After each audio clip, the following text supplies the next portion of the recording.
Julia's Kitchen! Discount, discount, discount. Big discount, 80% order. Now free knife, stainless steel tray. Kung naghahanap ka ng 8 non-stick pressure cooker, baka ito na ang hinahanap mo. Gustong gusto ko ang kalderong ito dahil iba ito sa ibang pressure cooker na nakita ko.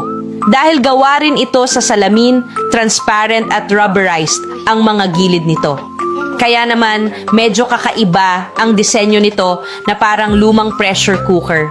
Tapos sa kabilang side, sa handle, may sliding lock. Maaring gamitin sa gas, electric at induction cooker.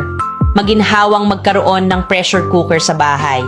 Dahil ang pagkaing niluluto mo ay parehong mabilis at malambot. Magluto ng sopas ng manok sa loob ng 10 minuto, nilagang buto sa loob ng 15 minuto. At syempre, makakatipid ka ng gas, kuryente at oras.